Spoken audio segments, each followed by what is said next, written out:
Bismillahirrahmanirrahim. Assalamualaikum warahmatullahi wabarakatuh. Waalaikumsalam warahmatullahi wabarakatuh.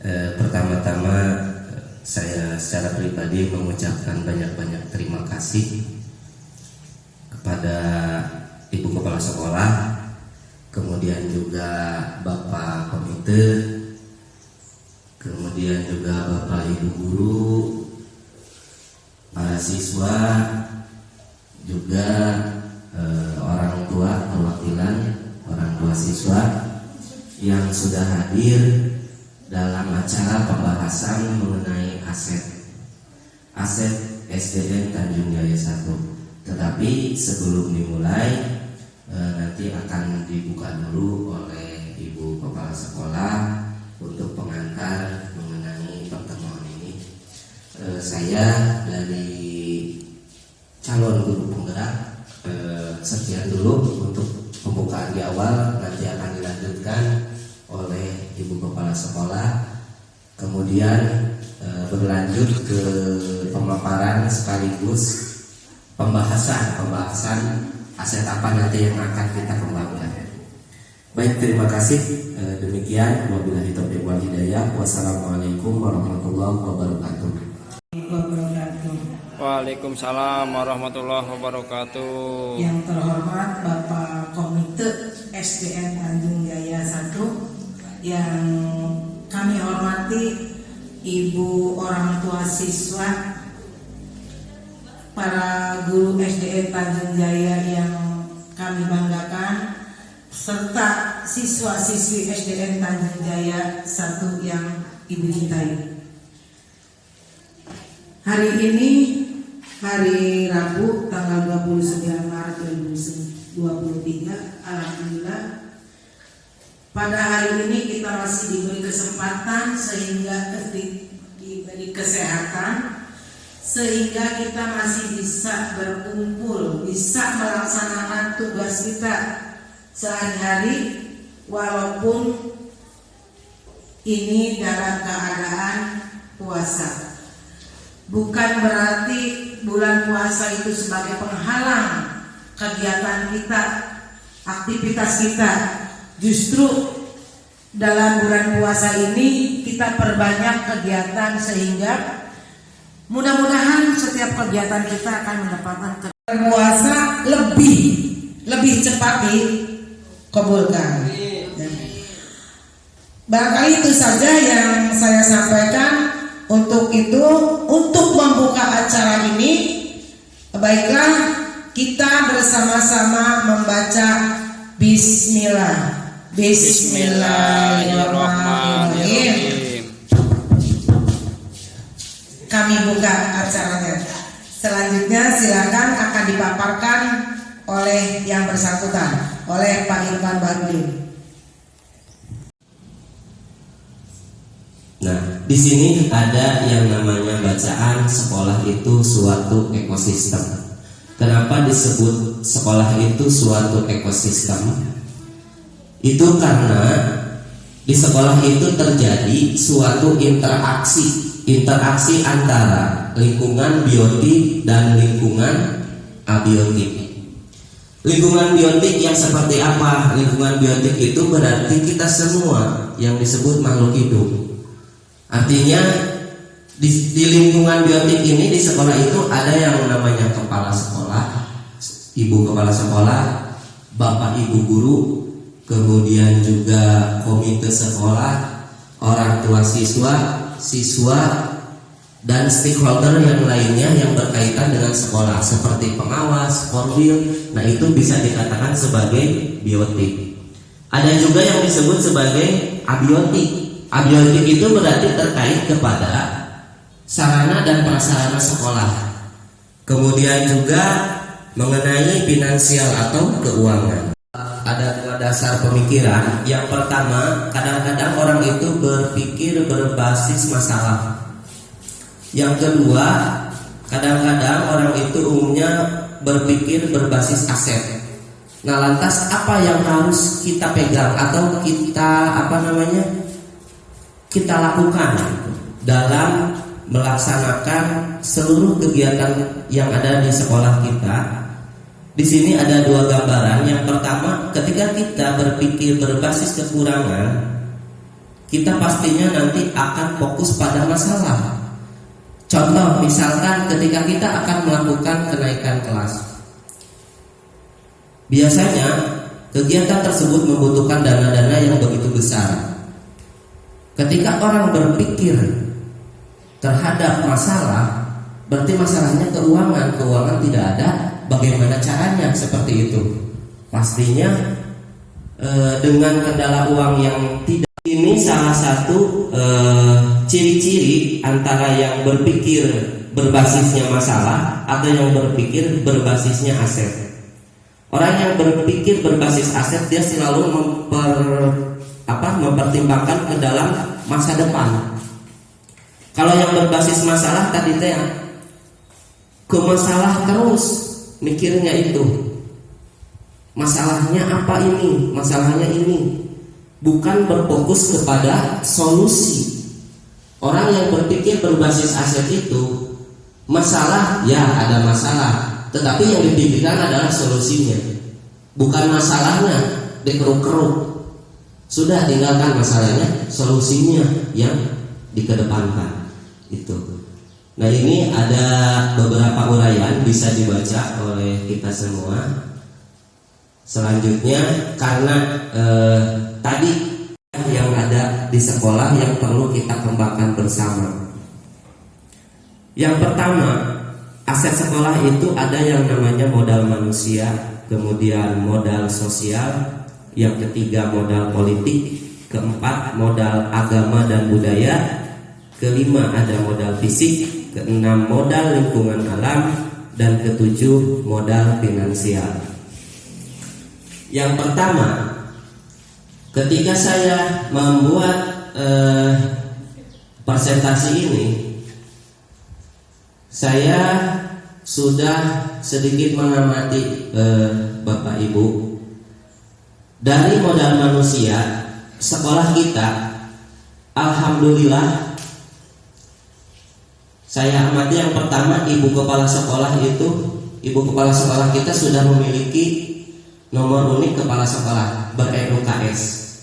Kemudian juga hampir 9 rentangnya di antara 30 sampai 50. Kebanyakannya 30 ya. Iya, artinya kan kalau di situ usia produktif ya. Kemudian gurunya alhamdulillah 100% sudah berpendidikan S1 semuanya. Selanjutnya komite sekolah ini merupakan alumni yang aktif. Iya. Selanjutnya Bapak Ibu guru untuk penguasaan ID-nya sudah nampak terlihat. Dari segi orang tuanya, mata pencahariannya kebanyakannya itu adalah petani. Kalau di kita ya di sini, kemudian juga kalau di wilayah kecamatan ada petambak, juga nelayan.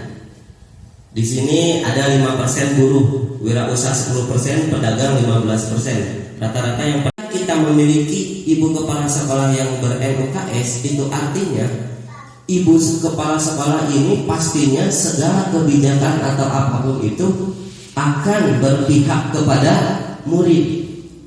Kegiatan-kegiatan, keputusan-keputusan, kebijakan-kebijakan yang dilaksanakan, karena apa? Karena beliau sudah mendapatkan pendidikan dan pelatihan secara resmi dari kementerian programnya.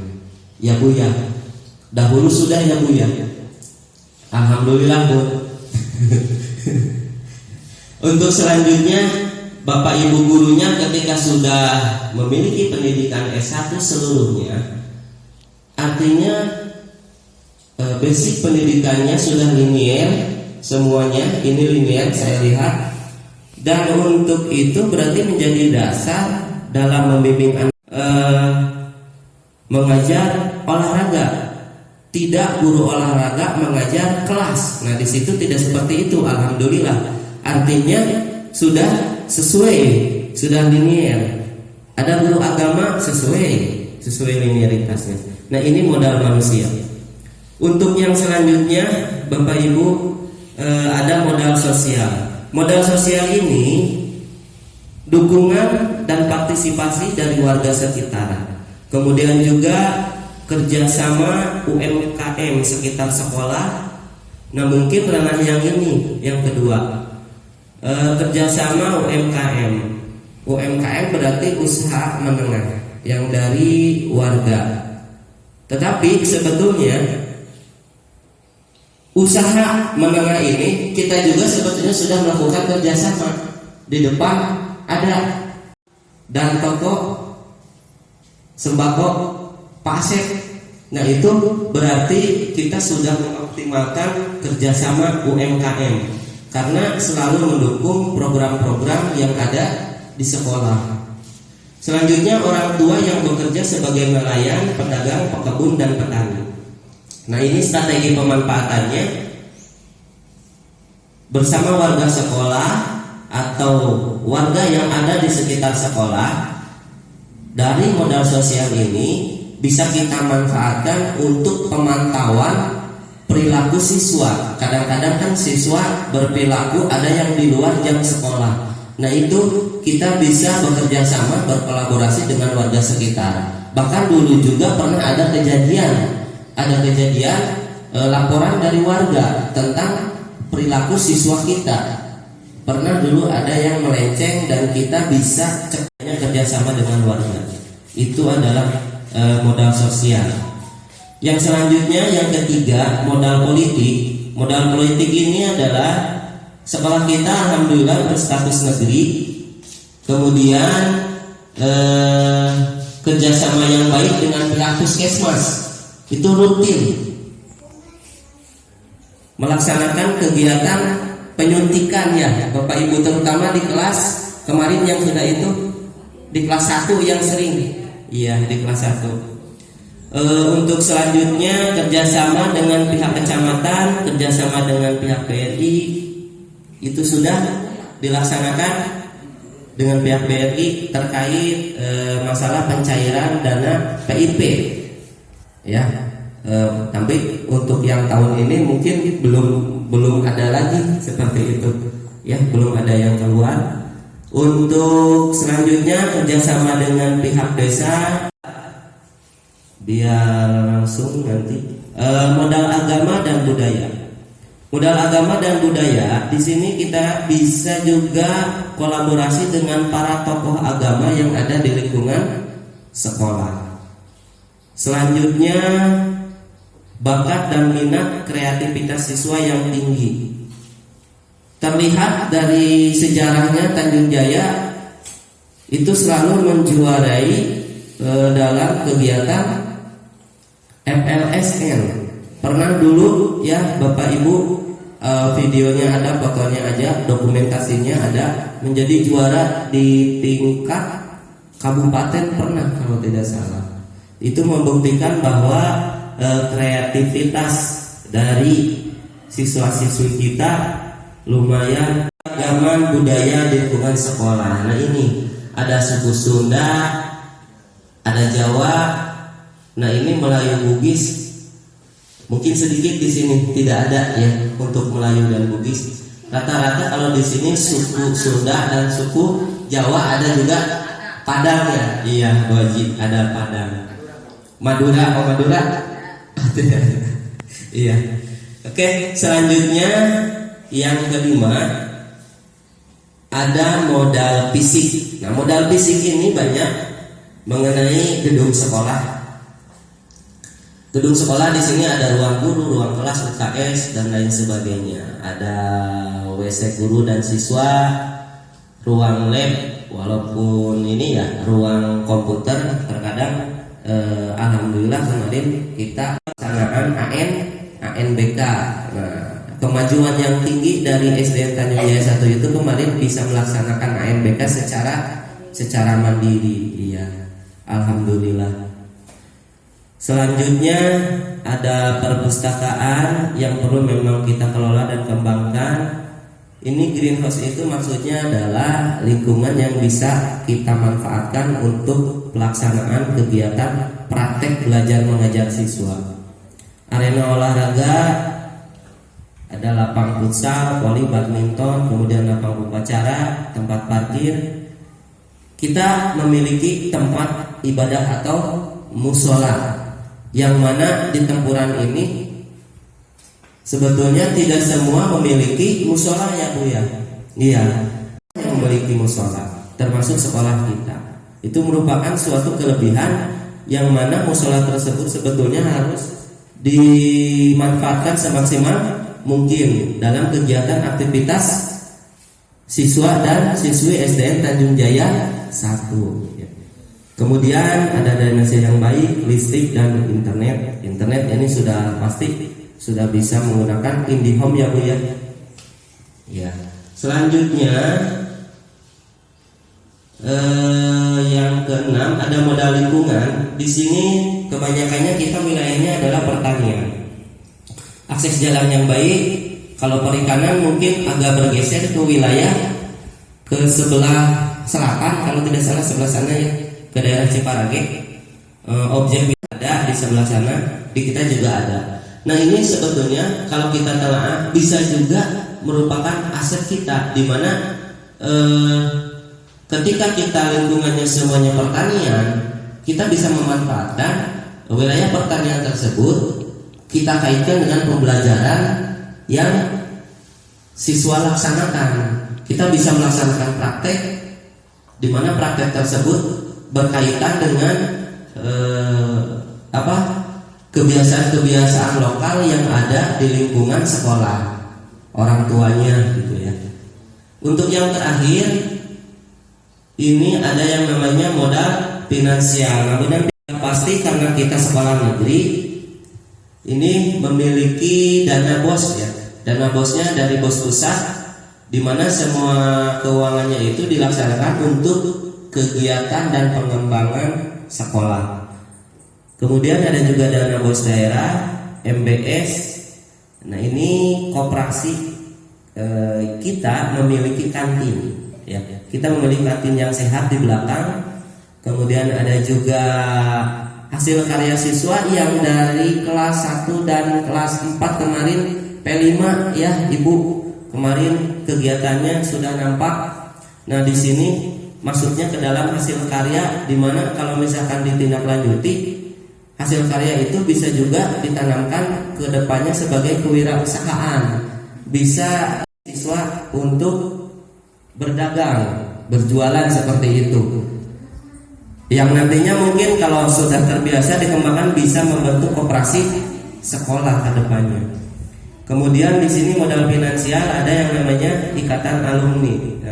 Nah, alumni di sini banyak, termasuk Bapak Komite juga merupakan alumni dari SDN Tanjung Jaya 1. Iya. Nah, mungkin ini Bapak Ibu 7 modal atau aset yang bisa dikembangkan yang ada di lingkungan sekolah. Nah, kira-kira tujuan dari adanya pertemuan ini, minta masukannya dari seluruhnya. Kira-kira dari ketujuh aset tersebut, aset mana yang mungkin bisa kita kembangkan, diutamakan, artinya lebih optimal. Mungkin nanti bisa masukannya dari Bapak Ibu, dari Ibu Kepala Sekolah, mungkin juga dari siswa boleh.